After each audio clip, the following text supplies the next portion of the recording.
ఈసారి సంక్రాంతికి తెలుగు నుంచి 5 సినిమాలు ఉన్న విషయం మనకు తెలిసిందే. రాజాసాబ్, మనశంకర వరప్రసాద్, బైకర్, అనగనగా ఒక రాజు, అలాగే రవితేజ గారి సినిమా. ఇలా సినిమాలతో అయితే ఈసారి సంక్రాంతి ముస్తాబు కాబోతున్న విషయం తెలిసిందే. సో మంచి ఎక్స్‌పెక్టేషన్స్ అన్ని సినిమాల మీద కూడా ఉన్నాయి. ముఖ్యంగా మనశంకర వరప్రసాద్ గారు అలాగే రాజాసాబ్ మీద ఎటువంటి ఎక్స్‌పెక్టేషన్స్ ఉన్నాయో తెలిసిందే. అయితే ఇప్పుడు ఈ పోటీ నుంచి ఒక యంగ్ హీరో తప్పుకున్నాడని చెప్పేసి వార్త వైరల్ అవుతుంది. మరి నిజంగా ఈ 5 సినిమాల పోటీ నుంచి ఒక హీరో తప్పుకోనున్నాడా? మరి దీనికి కారణం ఏమై ఉంటుంది? అంటే పండగకే రావాలని డిసైడ్ అయినప్పుడు మళ్ళీ అంటే థియేటర్ ఇష్యూస్ ఏమన్నా వచ్చాయా? సో ఎవరా యంగ్ హీరో? ఏంటా సినిమా? మరి అది తర్వాత ఎప్పుడొస్తుంది? దీనికి సంబంధించి కంప్లీట్‌గా ఒకసారి మనం చూద్దాం. సో ఆల్రెడీ సంక్రాంతికి ప్రభాస్ గారు ఫిక్స్ అయిపోయారు. డిసెంబర్‌లో రావాలి రాజాసాబ్. కాకపోతే సంక్రాంతి మంచి సీజన్ కాబట్టి సో పండగకైతే వాళ్ళు వాయిదా వేసుకున్నారు. జనవరి 9న ఎట్టి పరిస్థితుల్లోనూ వస్తుందని చెప్పేసి ఆల్రెడీ మనకు ట్రైలర్ కూడా రిలీజ్ చేసేసారు, అనౌన్స్ చేసేసారు. సో మంచి ఎక్స్‌పెక్టేషన్స్ అయితే రాజాసాబ్ మీద చాలా బిగ్ ఎక్స్‌పెక్టేషన్స్ ఉన్నాయని చెప్పుకోవాలి. సో దీన్ని పాన్ ఇండియన్ స్థాయిలో తీసుకెళ్తున్నారు కాబట్టి ఇక ప్రభాస్ గారికి ఆయనకున్న మార్కెట్ ఇవన్నీ దృష్టిలో ఉంచుకుంటే రాజాసాబ్ మీద ఉన్న ఎక్స్‌పెక్టేషన్స్ అయితే మామూలుగా అయితే లేవు. ఇక ట్రైలర్ కూడా మంచి రెస్పాన్స్ వచ్చింది. సో ఫస్ట్ టైం ప్రభాస్ గారు అటు హర్రర్ కామెడీ మిక్స్ చేసి తీస్తున్న సినిమాలో యాక్ట్ చేయడం అనేది ఆ రకంగా ఇదంతా కూడా ఒక మంచి బజ్ క్రియేట్ అయ్యేలా చేసింది. సో మారుతి గారు ఈసారి అస్సలు మిస్ చేయరు. ప్రభాస్ గారిని ఖచ్చితంగా ఇది ఒక పెద్ద బ్లాక్ బస్టర్ హిట్ కొట్టి తను కూడా మారుతి గారు కూడా ఒక కంబ్యాక్ ఇచ్చే ప్రయత్నం అయితే చేస్తున్నారు. చూద్దాం. రాజాసాబ్‌కు సంబంధించి హై ఎక్స్‌పెక్టేషన్స్ మధ్య రిలీజ్ అవుతుంది కాబట్టి సో ఇప్పటివరకు రిలీజ్ అయిన అన్ని కంటెంట్ అంతా కూడా పాజిటివ్ వైబ్ అయితే తెచ్చుకుంది. ఇక మనశంకర వరప్రసాద్ గారు, చిరంజీవి గారి సినిమా, ముఖ్యంగా అనిల్ రావిపూడి గారి సినిమా. సో పండగకు వస్తున్నారు. ప్రతిసారి పండగకి అనిల్ రావిపూడి గారు వచ్చి ఒక హిట్ కొట్టుకొని పోవడం చూసాం. లాస్ట్ టైం సంక్రాంతికి వస్తున్నాంకి వచ్చారు, ఇండస్ట్రీ హిట్ సాధించారు. ఇప్పుడు మనశంకర వరప్రసాద్ గారితో వస్తున్నారు. కాబట్టి ఆ ఇయర్లో అది కూడా ఇండస్ట్రీ హిట్గా సాధించే ఒక ప్రయత్నం అయితే చేస్తున్నారు. సో అది కంటెంట్ వచ్చిన తర్వాత మనం చూడాల్సిందే.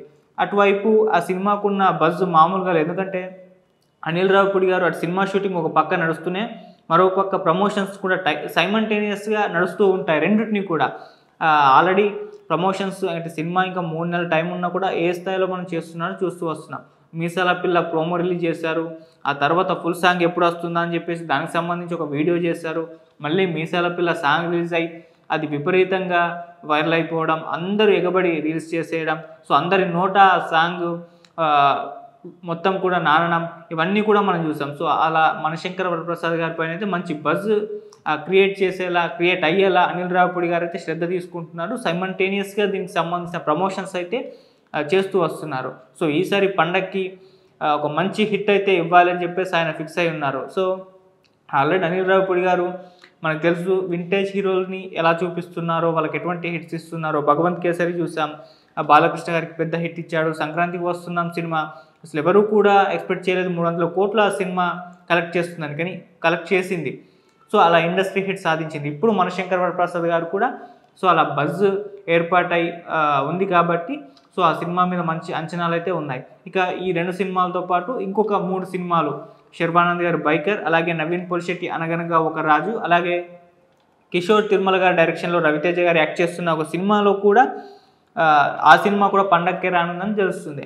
అయితే ఇప్పుడు ఈ 3 సినిమాల్లో అంటే ఇంకా నవీన్ పొలిశెట్టి గారి సినిమా, శర్వానంద్ గారి సినిమా డేట్లు ఫిక్స్ అయినప్పటికీ రవితేజ గారి సినిమా అయితే అనౌన్స్ చేయలేదు. ఇంకా నేమ్ కూడా పెట్టలేదు. సో నేము భర్త మహాశయులకు విజ్ఞప్తి అని చెప్పేసి టైటిల్ పెట్టబోతున్నాను వార్తలు వైరల్ అవుతున్నాయి, కానీ దానికి సంబంధించి అయితే కన్ఫర్మ్ అయితే అవ్వలేదు. మరి ఆ సినిమా ఉంటుందా లేదా అన్న దానిపైన ఒక క్లారిటీ అయితే లేదు.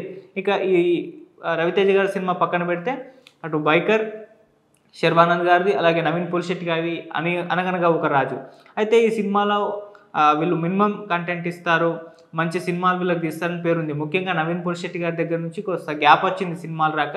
సో తను మినిమం ఎంటర్టైన్ చేస్తూ ఉంటారు. సో సినిమాకి తనే సోలోగా నిలబడి ప్రమోషన్స్ చేస్తాడు.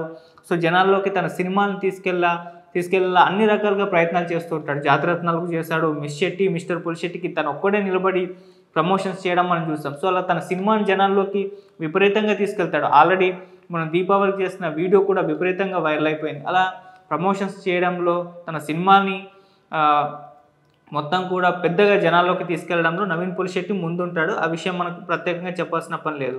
మనశంకర్ వరప్రసాద్ ఈ సినిమాలు రెండిటి మధ్య రిలీజ్ కాబోతున్నట్టుగా తెలుస్తుంది. సో ఇప్పుడు శర్వానంద్ అండ్ నవీన్ పులిశెట్టి సినిమాల విషయంలో ఆడియన్స్ దగ్గర నుంచి కాస్త సినీ వర్గాల నుంచి కూడా పండక్కి వీళ్ళు వస్తున్నారు మంచి కంటెంట్తో ఓకే. కాకపోతే స్టార్ హీరోల సినిమాలు ఉన్నాయి, ఈ టైంలో అవసరమా అన్న ఒక రెస్పాన్స్ అయితే వచ్చేసింది. అంటే నవీన్ పులిశెట్టి గారు మినిమం గ్యారంటీ సినిమాలు తీస్తూ ఉంటారు, మంచి కంటెంట్తో ఇస్తున్నప్పటికీ స్టార్ హీరోల సినిమాలు వచ్చినప్పుడు ఆయన సినిమాకి థియేటర్స్ దొరుకుతాయా అనేది ఇష్యూ అవుతుంది. సో ఒక మంచి సినిమా పోటీలు లేకుండా వచ్చినప్పుడు అది ఎప్పుడన్నా హిట్ అవుతూ ఉంటుంది.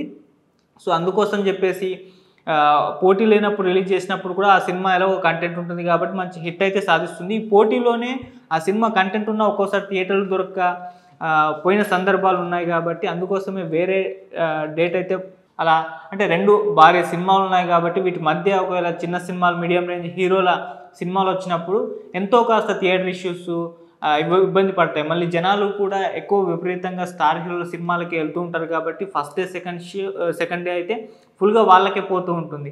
సో అలాంటి టైంలో మంచి కంటెంట్ ఉన్న సినిమాలు పోకూడదు అని చెప్పేసి చాలామంది చాలాసార్లు అభిప్రాయపడ్డారు. అందుకోసం అని చెప్పేసి ఇప్పుడు నవీన్ పులిశెట్టి గారి సినిమా కూడా ఇదే నిర్ణయంతో వెనక్కి తగ్గినట్టుగా వార్తలు వస్తున్నాయి. సో అటు పక్క కాస్త ముందుకో లేకుంటే వెనక్కి తీసుకెళ్లే ప్రయత్నాలు చేస్తున్నట్టుగా అటువంటి వార్తలు అయితే వినిపిస్తున్నాయి. మూవీ టీమ్ కూడా ఆలోచిస్తుంది, ఇంకా ఇంత పెద్ద పోటీ ఉంది, 5 సినిమాలు వస్తున్నాయి, మళ్ళీ 2 డబ్బింగ్ సినిమాలు కూడా రాబోతున్నాయి. సో థియేటర్లు దొరుకుతాయా దొరకవా, మరి స్టార్ హీరో సినిమాలు ఉన్నాయి కాబట్టి ఈ సినిమా ఏమన్నా ఇబ్బంది పడుతుందా అని ఆలోచన చేసి వాళ్ళే వెనక్కి తగ్గినట్టుగా వినిపిస్తుంది. మరి చూడాలి, దీనికి సంబంధించిన అఫీషియల్ అనౌన్స్మెంట్ అయితే రాలేదు. కాకపోతే వాళ్ళు ముందే డేట్ అనౌన్స్ చేస్తారు, జనవరి 14న ఎలాగైనా వస్తామని చెప్పేసి. మొన్న దీపావళికి నవీన్ పులిశెట్టి గారు రిలీజ్ చేసిన వీడియోలో కూడా జనవరి 14కు మూవీ ఉంటుందని చెప్పేసి చెప్పడం జరిగింది. కాకపోతే ఇప్పుడున్న పరిస్థితుల్లో అది వస్తుందా లేదా అన్నది సందేహమే. కొన్నిసార్లు మనం చూసాం భారీ హీరోల పెద్ద సినిమాల మధ్య రిలీజ్ అయిన చిన్న సినిమాలు వాటిని మించి హిట్ అయిన సందర్భాలు కూడా మనం చూస్తాం. ఇప్పుడు హనుమాన్ సినిమా భారీ బ్లాక్ బస్టర్ సాధించింది. అలా కొన్ని సందర్భాలు చాలా ఉన్నాయి. చిన్న సినిమాలు కూడా పెద్ద సినిమాలని బీట్ చేసి హిట్ సాధించిన సందర్భాలు కూడా చాలా ఉన్నాయి. అయితే ఒక్కొక్కసారి ఇబ్బంది పడే అవకాశం ఉంది. ఒకవేళ రాజాసాబ్కు మనశంకర్ వరప్రసాద్కు రెండింటి కూడా పాజిటివ్ టాక్ వస్తే ఈ సినిమాలు నిలబడతాయా అనేది ఒక క్వశ్చన్ మార్క్. అందుకోసమే ఇలా వెనక్కి తగ్గినట్టుగా అయితే సినీ వర్గాల్లో టాక్ నడుస్తుంది. మరి బైకర్ ఇక మిడిల్లో రాబోతుంది రాజాసాబ్కి మనశంకర్ వరప్రసాద్కి. సో మనశంకర్ వరప్రసాద్కి జనవరి 14th అంటున్నారు. ఇక రవితేజ గారి సినిమా విషయంలో క్లారిటీ అయితే లేదు, పండక్కే వస్తామని చెప్తున్నారు కానీ మరి వస్తారో లేదో తెలియదు. సో ఇప్పుడైతే ఈ 3 సినిమాలు అయితే ఉన్నాయి. ఇక తమిళ నుంచి విజయ్ దళపతి గారి సినిమా జననాయగన్, అలాగే శివకార్తికేయన్ది పరాశక్తి, ఈ 2 రాబోతున్నాయి కాబట్టి వీటికి సంబంధించి థియేటర్స్ ఎలా ఉంటాయో చూడాలి. సో ఏదేమైనా రాజాసాబ్ పైన మనశంకర్ వరప్రసాద్ పైన అయితే విపరీతంగా ఎక్స్పెక్టేషన్స్ అయితే ఉన్నాయి. మరి శర్వానంద్ వీటి మధ్య వస్తున్నాడు కాబట్టి ఎలా ఉంటుంది స్పోర్ట్స్ డ్రామా, తను విజయం సాధించగలడా ఇంత పోటీ మధ్యలో అనేది మనం చూడాలి. ఏదేమైనా నవీన్ పులిశెట్టి గారు అయితే ఇలా పండక్కి రావడం ఆ విషయంలో భిన్నాభిప్రాయాలు, అంటే పండక్కి నుంచి వెళ్ళిపోవడం అనేది భిన్నాభిప్రాయాలు వ్యక్తమవుతున్నాయి. కొంతమంది ఆయన ఫ్యాన్స్ లేదా ఆయన వచ్చినా కూడా హిట్ సాధిస్తాడు, మంచి సినిమా మంచి టైం చూసి రిలీజ్ చేస్తున్నారు అని చెప్పేసి అటువంటి రెస్పాన్స్ వచ్చింది. ఇలా వెనక్కి తగ్గడమే కరెక్ట్ అని కొంతమంది కూడా అభిప్రాయం చేస్తున్నారు. ఎందుకంటే ఆయన దగ్గర మంచి కంటెంట్ ఉంది, అది ఎప్పుడు వచ్చినా విజయం సాధిస్తుంది. ఈ పోటీలో అవసరమా, 2 పెద్ద హీరోలు వస్తున్నప్పుడు మళ్ళీ ఈయన సినిమా వస్తే. ఇక నవీన్ పులిశెట్టి గారి విషయంలో అలా అంటే ఆయన లేట్గా వచ్చినా కూడా మంచి సినిమా అయితే అందిస్తారన్న ఒక టాక్, అలాంటి ఇంప్రెషన్ అయితే కలిగించుకున్నాడు. మరి చూద్దాం ఆయన సినిమాకి సంబంధించిన అఫీషియల్ అనౌన్స్మెంట్ ఎప్పుడు వస్తుందో, ఎప్పుడు ఈ సినిమా రిలీజ్ అవుతుందో, మరి ఎలా ఉండబోతుందో ఈ సంక్రాంతి పోటీ. మరి సంక్రాంతి బరిలో ఇప్పుడు నవీన్ పులిశెట్టి ఉంటాడా లేదా అనేది మనం తొందరలో తెలిసే అవకాశం అయితే ఉంది. Thank you so much.